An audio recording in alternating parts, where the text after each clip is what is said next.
My dear students, आप सभी का स्वागत है। स्टूडेंट्स, आप लोग बहुत ही कमेंट कर रहे थे, मैसेज कर रहे थे और मैंने पोस्ट भी एक अपलोड किया था। पोस्ट में आप लोगों ने बहुत ही ज़्यादा प्यार दिखाया और रिक्वेस्ट किया, सर प्लीज़ BHDS 184 का आप प्लीज़ क्वेश्चन आंसर डाल दो।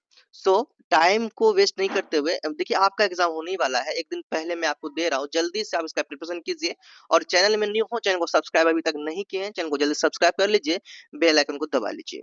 और चलिए टाइम वेस्ट नहीं करते स्टार्ट करते हैं। आपका ये BHDS 184 आपका कोड है। आपका जो टाइटल है स्टूडेंट्स देखिए, टाइटल है रेडियो लेखन। क्या है टाइटल? रेडियो लेखन। स्टूडेंट्स मैं आपको ध्यान से मतलब ऐसे समझाऊंगा। और दूसरी बात आप क्या करें कि आप ना एयरपोर्ट का यूज कर लीजिए या ब्लूटूथ आपके पास जो भी है आप यूज कीजिए, ताकि आपको आसानी से यानी बिना कोई दिक्कत का समझ में आए ना, अंडरस्टैंडिंग आपका सही हो जाए, क्योंकि आपको कोई ध्यान भटकाए नहीं आपका। चलिए, और दूसरी बात आप लोग कमेंट कर दो फटाफट, आप लोग कहाँ से वीडियो देख रहे हो, लाइक वाइक जो भी नहीं किए हो जल्दी से कर दो। चलिए स्टार्ट करते हैं। ये आपका है मोस्ट इंपोर्टेंट क्वेश्चन आंसर, आप लोग देख सकते हैं। और जून दिसंबर 25 में एग्जाम दे रहे हैं या जून 26 में देने वाले हैं, आप दोनों के लिए ये बहुत ही मोस्ट इंपोर्टेंट क्वेश्चन होगा। स्टूडेंट्स ये देखिए, सबसे पहला आपके लिए क्वेश्चन है, यहाँ पर देख सकते हैं। स्टूडेंट्स आपका क्वेश्चन है जनसंचार माध्यम के रूप में रेडियो की शक्ति। तो इसमें से आपको क्वेश्चन देखने के घुमा फिरा क्वेश्चन पूछा जाएगा। तो जनसंचार माध्यम के रूप में रेडियो की शक्ति, इसमें देखिए इससे रिलेटेड कोई भी क्वेश्चन आए तो इसको समझिए। सबसे पहले आप भूमिका लिखेंगे, इसी प्रकार लिखना है आपको, भूमिका लिखना है सबसे पहले अपना, है ना। तो जनसंचार माध्यम का वह साधन है। तो यहाँ पे आपको क्वेश्चन पूछा गया है जनसंचार के माध्यम से, तो जनसंचार क्या है पहले ये समझिए। जनसंचार माध्यम वह साधन है जो एक साथ लाखों करोड़ों लोगों तक सूचना, विचार, ज्ञान और मनोरंजन पहुंचाने की क्षमता रखता है। रेडियो ऐसा माध्यम है जिसने समाज में संचार क्रांति को जन्म दिया। तो देखिए स्टूडेंट्स, आप लोग अभी भी जनसंचार का मतलब नहीं समझ। जनसंचार मतलब जन तक अपनी बातों को पहुंचाना, जन जन तक क्या करना, अपनी बातों को पहुंचाना, एक जगह से दूसरे जगह अपने मतलब जो जो भी इम्पोर्टेंट सूचना है वो दूसरे तक पहुंचाना, जन तक मतलब लोगों तक पहुंचाना, है ना। तो यही जनसंचार है, अपनी कोई भी सूचना को, इंफॉर्मेशन को दूसरे तक पहुंचाना। तो यहाँ पर देखिए लिखा है ना, यहाँ पर साफ देखिए, जनसंचार का माध्यम वह है जो एक साथ लाखों करोड़ों लोगों तक सूचना, विचार, ज्ञान, मनोरंजन तक पहुंचाने की क्षमता रखता है। अब इसी में जनसंचार में सब एक आ जाता है रेडियो। रेडियो क्या है? ये जनसंचार का एक माध्यम है ना। रेडियो ऐसा माध्यम है जिसने समाज में संचार क्रांति को क्या किया, जन्म दिया। आज तब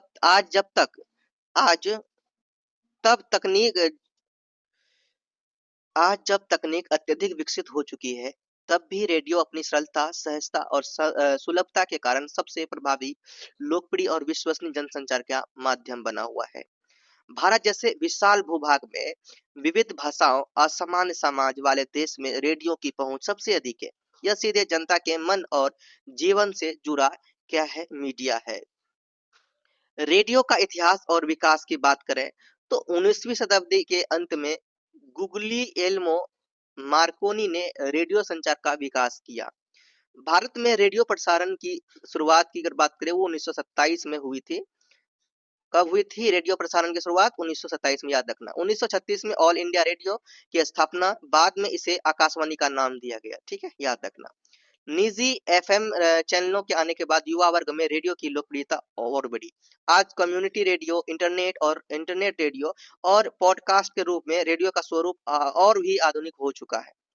जनसंचार के माध्यम के रूप में रेडियो की कर शक्ति की बात करें तो पहला इंपॉर्टेंट स्टूडेंट होता है वो व्यापक पहुंच, है ना। यानी कि सब तक सबसे पहले रेडियो दूर दूर दूर दराज के गांव, पहाड़ों, मरुस्थलों और जंगलों तक ये पहुंचाता है। जहां ना टीवी, ना अखबार, ना इंटरनेट होता है, वहां रेडियो पहुंच जाता है। इसकी पहुंच शहरी कामकारों से लेकर ग्रामीण किसानों तक समान रूप से है, ठीक है। उदाहरण की बात करें तो उत्तर सीमा तक पर तैनात सैनिक भी रेडियो के माध्यम से ही देश की खबरें नियमित रूप से क्या करते हैं, सुनते हैं, आज के समय में भी। दूसरा पॉइंट आपका आता है सूचना प्रसारण की तीव्रता। रेडियो लाइव प्रसारण द्वारा घटनाओं की जो खबर तुरंत देता है। मौसम, ट्रैफिक, आपदा चेतावनी, चुनाव परिणाम, खेल, सब रियल टाइम में ही देता है। उदाहरण की बात करें चक्रवाती फानी के दौरान, तूफानी चक्रवाती या तूफानी होगा। चक्रवाती तूफानी के दौरान सरकार द्वारा जनता को तैयारी के निर्देश रेडियो से ही तुरंत दिए जाते हैं। तीसरा पॉइंट आपका है आर्थिक रूप से ये सर्वसुलभ है। रेडियो सुनने के लिए महंगा उपकरण, इंटरनेट, डेटा या बिजली की निरंतर आवश्यकता नहीं है होती। यह गरीब, मजदूर, किसान सभी के लिए क्या होते हैं, समान रूप से उपयोगी होता है। उदाहरण के लिए अगर बात किया जाए, एक ड्राइवर लंबी यात्रा में रेडियो सुन सकते हैं, सही बात है। मनोरंजन के साथ रास्ते की जानकारी भी उसे मिलती रहेगी, है ना। साक्षरता की बाधा समाप्त। रेडियो केवल ध्वनि माध्यम ही नहीं, पढ़ने लिखने की आवश्यक पढ़ने लिखने देखो, रेडियो केवल ध्वनि माध्यम है, पढ़ने लिखने की आवश्यकता नहीं, है ना। अब सोचते हो अनपढ़ लोग भी इसे आसानी से समझ सकते हैं, अनपढ़ नागरिक भी सरकारी योजनाओं, स्वास्थ्य और शिक्षा संबंधी संदेश समझ लेते हैं। उदाहरण, पोलियो टीकाकरण से जुड़ी जागरूकता ग्रामीण अनपढ़ समुदाय तक रेडियो से ही पहुंची। भाषाई और सांस्कृतिक विविधता का संरक्षण अगला पॉइंट है। रेडियो क्षेत्रीय भाषा और बोलियों में प्रसारण करता है, जिससे स्थानीय जनजीवन की खुशबू बनी रहती है।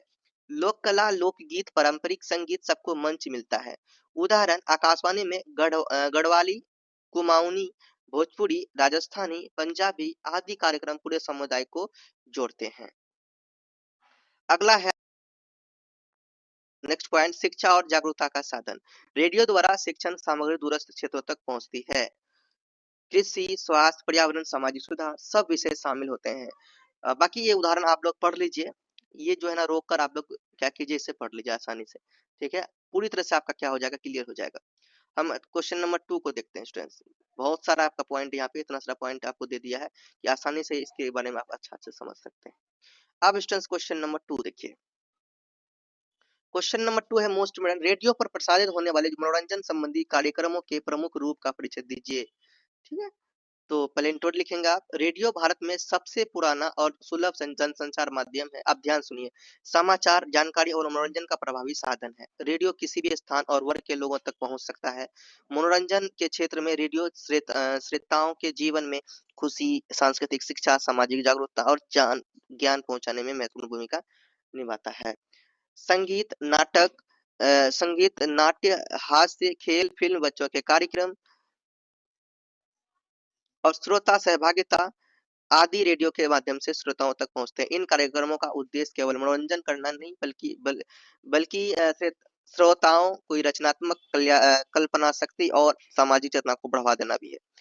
रेडियो मनोरंजन कार्यक्रम श्रोताओं को उनके घरों, कार्यस्थलों और यात्रा के दौरान जुड़े रहने का अनुभव देते हैं। इसके माध्यम से श्रोताओं का जीवन रोचक और जानकारीपूर्ण बनता है।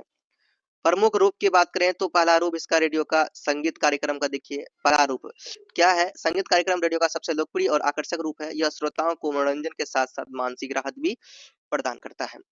इसमें फिल्मी गाने, लोकगीत, भक्ति संगीत, शास्त्रीय संगीत और युवा संगीत कार्यक्रम शामिल है। श्रोताओं की पसंद के अनुरूप रिक्वेस्ट भी शो भी चलाए जाते हैं। ये कार्यक्रम सांस्कृतिक शिक्षा देते हैं और नए कलाकारों को पहचान दिलाने में मदद करते हैं। भक्ति संगीत, शास्त्रीय संगीत और युवा संगीत कार्यक्रम शामिल होते हैं। श्रोताओं की पसंद के अनुरूप रिक्वेस्ट शो भी चलाए जाते हैं। ये कार्यक्रम सांस्कृतिक शिक्षा देते हैं और नए कलाकारों को पहचान दिलाने में मदद करते हैं। उदाहरण, AIR छाया गीत, गोल्डन आवर्स, FM की फरमाइश, सुपर हिट्स 93.5। दूसरा आपका पॉइंट था स्टूडेंट्स रेडियो नाटक। रेडियो नाटक श्रोताओं की कल्पना शक्ति और सृजनात्मक सोच को बढ़ाते हैं। इसमें सामाजिक, पारिवारिक, ऐतिहासिक, रहस्य और बच्चों के लिए नाटक प्रसारित किए जाते हैं। संवाद, ध्वनि प्रभाव और वॉइस एक्टिंग कहानी को भी जीवंत बनाते हैं और यह साहित्य और थिएटर को बढ़ावा देने के साथ साथ सामाजिक और नैतिक संदेश भी देते हैं। उदाहरण, AIR नाटक मंडल, शेरलॉक होम्स लोक कथाओं पर आधारित नाटक। तीसरा है हास्य और व्यंग्य कार्यक्रम। हास्य कार्यक्रम मनोरंजन का हल्का और रोचक रूप है। इसमें चुटकुले, मजेदार किस्से, हास्य नाटक और सामाजिक राजनीतिक व्यंग भी शामिल होते हैं। ये कार्यक्रम मानसिक तनाव कम करने, हंसी और सकारात्मक सोच बढ़ाने तथा समाज की विसंगतियों पर व्यंग के माध्यम से चेतना और फैलाने का काम करते हैं। उदाहरण ए आर हंसी के फवारे, एफ एम फ्रेक फॉल शो। चौथा, फिल्मी संबंधी कार्यक्रम। फिल्मी संबंधी कार्यक्रम में नई फिल्मों के गाने, अभिनेताओं और निर्देशकों के इंटरव्यू, फिल्म समीक्षा और समाचार शामिल होते हैं। ये कार्यक्रम श्रोताओं को फिल्मी दुनिया से जोड़ते हैं और मनोरंजन के साथ साथ जानकारी भी प्रदान करते हैं। बाकी इसे आप लोग पढ़ लीजिए। अगला पॉइंट है खेल मनोरंजन। खेल कार्यक्रम युवाओं और प्रेमियों में लोकप्रिय है। खेल जो कार्यक्रम है, खेल मनोरंजन, ये कार्यक्रम युवा और खेल प्रेमियों में क्या है, लोकप्रिय है। इनमें लाइव कमेंट्री, खेल विश्लेषण और खिलाड़ी का परिचय शामिल होते हैं। यह कार्यक्रम राष्ट्रीय और टीम भावना को बढ़ावा देते हैं और खेलों के प्रति जागरूकता पैदा करते हैं। उदाहरण यार क्रिकेट कमेंट्री, एफएम चैनलों पर खेल चर्चा कार्यक्रम। अगला है श्रोता सहभागिता कार्यक्रम। यह कार्यक्रम आधुनिक रेडियो की विशेषता है। फोन इन प्रतियोगिताएं, श्रोता क्विज और आरजे के साथ सीधी बातचीत श्रोताओं को यह महसूस कराती है कि वे केवल सुनने वाले बल्कि कार्यक्रम का एक सक्रिय हिस्सा है। इससे सामुदायिक जुड़ाव बढ़ता है और श्रोताओं में अपनापन महसूस होता है। बाकी ये अगला पॉइंट है आपका बाल मनोरंजन। बच्चों के लिए कहानियां, पहेलियां, बाल गीत, नाटक और ज्ञानवर्धक क्विज प्रसारित किए जाते हैं। ये कार्यक्रम बच्चों की भाषा, कल्पना शक्ति और रचनात्मक सोच को बढ़ावा देते हैं, साथ ही सीखने और मनोरंजन की संतुलन भी बनाए रखते हैं। अगला है सांस्कृतिक कार्यक्रम। सांस्कृतिक कार्यक्रम में लोकगीत, लोक नृत्य, त्योहार और क्षेत्रीय संस्कृति पर आधारित शो भी शामिल होते हैं। ये कार्यक्रम श्रोताओं में सांस्कृतिक चेतना और सामाजिक एकता बनाए रखते हैं। इसके माध्यम से भारतीय सांस्कृतिक विविधता का प्रचार और संरक्षण होता है।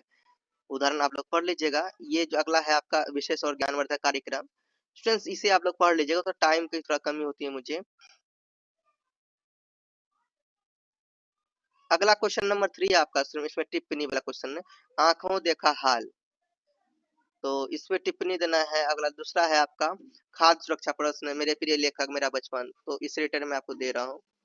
आंखों देखा हाल का अर्थ है वो। स्टूडेंट्स अगला क्वेश्चन आपका यहाँ से है। भारत में रेडियो प्रसारण के इतिहास पर अपने विचार। रेडियो 20वीं शताब्दी का सबसे प्रभावी जनसंचार माध्यम रहा है। इसने सूचना, मनोरंजन और जन जागरण का एक नया युग स्थापित किया। भारत में रेडियो का इतिहास केवल तकनीकी प्रगति का इतिहास नहीं, बल्कि सामाजिक, सांस्कृतिक और राष्ट्र चेतना के विकास का इतिहास भी है। आज भी रेडियो देश के दूरस्थ और ग्रामीण क्षेत्रों में ज्ञान और सूचना पहुंचाने में सबसे सशक्त माध्यम माना जाता है। भारत में रेडियो प्रसारण का प्रारंभिक दौर। देखो पहला पॉइंट आपका इसमें लेता है। भारत में रेडियो प्रसारण का प्रारंभिक दौर। तो उसके अनुसार भारत में रेडियो प्रसारण की शुरुआत जो कि 1923 ईस्वी में मुंबई और कोलकाता में कुछ उत्साही व्यक्तियों द्वारा की गई थी। 1927 में इंडियन ब्रॉडकास्टिंग कंपनी आईबीसी की स्थापना हुई, परंतु आर्थिक कठिनाइयों के कारण इसे बंद करना पड़ा। सरकार ने इसे हस्तक्षेप करते हुए 1930 में प्रसारण का कार्यक्रम अपने हाथ में ले लिया और इंडियन स्टेट ब्रॉडकास्टिंग सर्विस शुरू की। यह भारत में रेडियो के व्यवस्थित प्रसारण की नींव थी। उदाहरण, शुरुआती दिनों में रेडियो पर संगीत, नाटक और समाचार सरल रूप में प्रस्तुत किए जाते हैं। अगला ऑल इंडिया रेडियो की स्थापना। तो ये राष्ट्र चेतना का नया युग था। ये 8 जून 1936 को रेडियो का नाम बदलकर ऑल इंडिया रेडियो आकाशवाणी का क्या कर दिया, नाम रख दिया गया। AIR ऑल इंडिया रेडियो के गठन में रेडियो प्रसारण को राष्ट्रीय पहचान दी। देशभक्ति गीत, साहित्य, सांस्कृतिक कार्यक्रम, खेल, समाचार और ग्रामीण विकास कार्यक्रम प्रसारित होने लगे। यह आजादी के आंदोलन के दौरान जनता में जागरण का बड़ा साधन बना। उदाहरण, नेताजी सुभाष चंद्र बोस के संदेश, गांधी जी से संबंधित कार्यक्रम, आजादी की खबरें आकाशवाणी से ही क्या होती थी, प्रसारित होती थी। 1947 के बाद रेडियो का विस्तार और विकास हुआ। स्वतंत्र प्राप्ति के बाद भारत सरकार ने रेडियो नेटवर्क को गांव तक पहुंचाने का लक्ष्य रखा और केंद्र राज्यों में अनेक नए प्रसारण केंद्र खोले गए। ग्रामीण किसानों, मजदूरों और सामान्य जनता के लिए विशेष कार्यक्रम बनाए जाने लगे। रेडियो ने एकीकृत भारत की भावना को मजबूत किया और भाषा, सांस्कृतिक विविधता को आवाज दी। उदाहरण, किसान वाणी, युवावाणी और नाट्य तरंग जैसे कार्यक्रम अत्यंत लोकप्रिय हुए। समाचार प्रसारण और आपातकालीन संचार का भरोसेमंद माध्यम। भारत में रेडियो समाचार एक विश्वसनीय स्रोत के रूप में स्थापित हुआ। संकट संकट की घड़ी में यह सबसे तेज भरोसेमंद साबित हुआ। युद्ध, आपदा, मौसम जानकारी, ट्रैफिक अपडेट, तो इसकी सूचना सबसे पहले रेडियो देता था। समाचार एक विश्वसनीय स्रोत के रूप में स्थापित हुआ। संकट की घड़ी में यह सबसे तेज और भरोसेमंद साबित हुआ। युद्ध, आपदा, मौसम जानकारी, ट्रैफिक अपडेट, इसकी सूचना सबसे पहले रेडियो देता था। उदाहरण 1965 और 1971 के भारत पाकिस्तान युद्ध के दौरान एआईआर से मिली खबरें ही देश की जनता तक सबसे पहले पहुंची। एफएम का आगमन देखो, मनोरंजन की एक दुनिया थी। 1990 के दशक में निजी एफएम चैनलों की अनुमति मिली। इससे रेडियो में नई ऊर्जा आई। RJ Sanskriti, phone in show, music, live program और इंटरएक्टिव सेगमेंट ने युवाओं को रेडियो से जोड़ दिया। उदाहरण रेडियो मिर्ची, रेडियो सिटी और जैसे चैनल आज भी मनोरंजन के लोकप्रिय स्रोत हैं। डिजिटल युग में रेडियो का आधुनिकीकरण, आज रेडियो स्मार्टफोन और इंटरनेट के द्वारा ऑनलाइन वेब रेडियो और पॉडकास्ट के रूप में उपलब्ध है। आकाशवाणी ऐप, यूट्यूब और डिजिटल प्लेटफॉर्म पर कार्यक्रमों की पहुंच ने रेडियो को पहले से ज्यादा सुलभ बना दिया। उदाहरण युवा आज श्याम बेला, बॉलीवुड म्यूजिक शो, भक्ति प्रसारण ऑनलाइन भी सुनते हैं। राष्ट्रीय एकता और शिक्षा प्रसार में रेडियो की भूमिका। रेडियो ने देश की एकता को मजबूत करने, शिक्षा और जागरूकता फैलाने में विशेष योगदान दिया। यह अनेक भाषाओं में कार्यक्रम प्रस्तुत करता है और दूर दराज के क्षेत्रों में रहने वाले लोगों को मुख्य धारा से जोड़ता है। उदाहरण इग्नू और एनसीईआरटी की शैक्षिक प्रसारण सेवाएं लाखों छात्रों की पढ़ाई में सहायक है। निष्कर्ष आप लोग पढ़ लीजिए। अगला क्वेश्चन आपका है question number 4, most important question. रूपक और रूपमूर्ति में अंतर स्पष्ट कीजिए। तो ध्यान समझिएगा। इंट्रो इसका पहले देखिए। हिंदी साहित्य में अलंकार भाषा के जीवन प्रभावी और भावपूर्ण बनाने का कार्य करते हैं। इन्हीं में रूपक और रूपमूर्ति ऐसे अलंकार है जिनमें रूपक, देखो रूपक, यह ध्यान रखना, रूपक और रूपमूर्ति एक अलंकार है। ठीक है, तो ऐसे अलंकार है जिनमें शब्द अपने समान अर्थ से आगे बढ़कर कल्पना का नया संसार रचते हैं। दोनों में वस्तु को विशेष रूप से प्रस्तुत किया जाता है, परंतु अभिव्यक्ति की पद्धति और प्रभाव बिल्कुल अलग है। इसलिए साहित्य में इन दोनों का अंतर समझना आवश्यक है। रूपक, तो रूपक का मतलब होता है सीधा और पूर्ण रूपांतरण। ठीक है, तो समझिए, रूपक में तुलना छिपी नहीं होती, बल्कि जिस वस्तु की बात होती है उसे दूसरे रूप में पूरी तरह बदल दिया जाता है। यह कहा ही नहीं जाता कि फलां वस्तु जैसी है, बल्कि उसे वही वस्तु मान लिया जाता है। यही रूपक और रूपमूर्ति में सबसे बड़ा अंतर होता है। जैसे बेटी चांद है, यहाँ बेटी को चांद जैसी नहीं कहा गया, बेटी बराबर चांद मान लिया गया है ना। मतलब बेटी को क्या मान लिया गया? चांद मान लिया गया। इस परिवर्तन से वस्तु का अस्तित्व पीछे हट जाता है और कल्पना पूरी तरह हावी हो जाती है। इसलिए रूपक में प्रभाव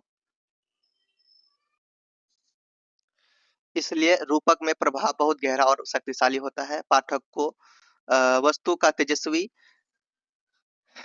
तेजस्वी, प्रभावशाली और सुंदर रूप एक चित्र की तरह दिखाई देता है। इसी कारण वीरता, सौंदर्य, शक्ति, तेज, महानता जैसे गुण व्यक्त करने के लिए रूपक सबसे प्रभावी और अलंकार माना जाता है। अब रूपमूर्ति का हम लोग बात कर लेते हैं। रूपमूर्ति, तो रूपमूर्ति भाव को रूप देना, अस्तित्व। तो रूपमूर्ति का मतलब आप समझो, भाव को क्या करना? रूप देना, अस्तित्व वही रखना। ठीक है, मान के चलो रूपमूर्ति, समझो ध्यान से। रूप मूर्ति वस्तु या भाव को उसके स्वभाव से हटाकर किसी रूप में मूर्त कर देता है, दिया जाता है, परंतु उसका मूल अस्तित्व नहीं बदलता। तुलना परोक्ष रूप में होती है, पर उस दूसरी वस्तु नहीं बनती, केवल रूप ग्रहण करती है। जैसे दुख ने मेरे घर दस्तक दी, तो दुख को मनुष्य की तरह रूप दिया गया है ना, पर दुख ही बना रहता है ना। और दूसरा अगला पॉइंट देखिए, यही उसके सौंदर्य का क्या है? सार है। रूप मूर्ति कल्पना को भावनात्मक रूप देती है। यह मन की अंदरूनी दुनिया को क्या करती है? आकार देती है और संवेदनाओं को मूर्त करके पाठक के सामने उपस्थित करती है। इसलिए रूप मूर्ति का प्रभाव कोमल, सौम्य और कलात्मक होता है। यह पाठक के मन को भीतर से छूती है और दुख, खुशी, आशा, निराशा, भय जैसे भावों को व्यक्त करने में इसका प्रयोग उत्कृष्ट माना जाता है। अंतर एक साथ स्पष्ट महसूस होते हैं। रूपक में वस्तु पूरी तरह से बदल जाती है, जबकि रूप मूर्ति में वस्तु रूप बदलकर सामने आती है। उदाहरण, रूपक में क्या कहता है? रूपक में कहा जाता है कि तू फूल है, पर रूप मूर्ति में कहा जाता है फूल मुस्कुरा उठा, है ना। दोनों वाक्यों में फूल का वर्णन है, पर कहने का ढंग बदला, तत्वभाव और प्रभाव भी बदल गया, है ना? रूपक में कल्पना तेज और पूर्ण रूपांतरण वाली होती है, वही रूप मूर्ति में कल्पना भावनाओं के अनुसार आकार लेती है। रूपक पाठक को चमत्कृत करता है, मूर्ति उसे भाव भूमि में ले जाकर अंदर तक प्रभावित करता है। यही कारण है कि साहित्यकार अपने भाव के अनुसार चुनते हैं। अगर गुण को उभारना है, रूपक और भावना को जीवित करना है, ये रूप मूर्ति। निष्कर्ष आप लोग देख लीजिए। अब अगला क्वेश्चन है क्वेश्चन नंबर 6। क्वेश्चन नंबर 6 है, रेडियो के लिए ऐसा सामग्री तैयार कीजिए जिससे श्रोताओं से साक्षात्कार लेने में सुविधा हो। रेडियो संवाद तभी सफल माना जाता है जब श्रोता केवल सुनने वाले न हो रहकर कार्यक्रम के सक्रिय भागीदार बन जाए। इसलिए इसलिए इसके लिए कार्यक्रम की सामग्री ऐसी होनी चाहिए जो श्रोताओं को अपनी बात साझा करने के लिए प्रेरित करे। आज का युवा वर्ग आधुनिक तकनीक, मनोरंजन और बदलती सामाजिक परिस्थितियों से गहरे रूप में जुड़ा हुआ है। इसलिए यदि विषय उन्हें प्रभावित करे, तो वे अपनी राय, अनुभव और विचार उत्साहपूर्ण व्यक्त करते हैं। ऐसे कार्यक्रम समाज में जागरूकता, संवाद और सहभागिता को मजबूत बनाते हैं। इस दृष्टिकोण से नीचे प्रस्तुत सामग्री एक ऐसा विषय लेकर तैयार की गई है जिसमें श्रोता सहज रूप से अपनी बात रख सके। कार्यक्रम सामग्री, विषय युवाओं ने सोशल मीडिया की भूमिका। कार्यक्रम सामग्री में युवाओं में सोशल मीडिया की जो भूमिका, तो देखिए स्टूडेंट्स, आप लोग इसे पढ़ लीजिए, मुझे टाइम की कमी है, आप लोग ना पढ़ लीजिए वीडियो को रोक कर। और ये पीडीएफ आप टेलीग्राम से जाके डाउनलोड कर लीजिए, कोई दिक्कत नहीं है, जल्दी से जाइए टेलीग्राम में डाउनलोड कर लीजिए पीडीएफ। और देखिए कुछ क्वेश्चन यहाँ पे है आपका, क्वेश्चन नंबर 7, वार्ता सामुदायिक रेडियो, ये आप लोग पढ़ लीजिए स्टूडेंट। टाइम की मुझे बहुत प्रॉब्लम है, मेरे पास टाइम की प्रॉब्लम बहुत है, मैं कैसे आपको एक्सप्लेन करूं। इसे वीडियो को रोक करना आप लोग पढ़ लीजिए, पीडीएफ डाउनलोड कीजिए, जाइए टेलीग्राम से डाउनलोड कीजिए। देखिए स्टूडेंट्स, मेरे पीडीएफ में कुछ नहीं, जाके डाउनलोड कीजिए टेलीग्राम में, फ्री में डाउनलोड हो जाएगा आपका, ठीक है? इसमें कोई पासवर्ड लगा हुआ नहीं है, जाइए डाउनलोड कीजिए, फटाफट डाउनलोड कीजिए।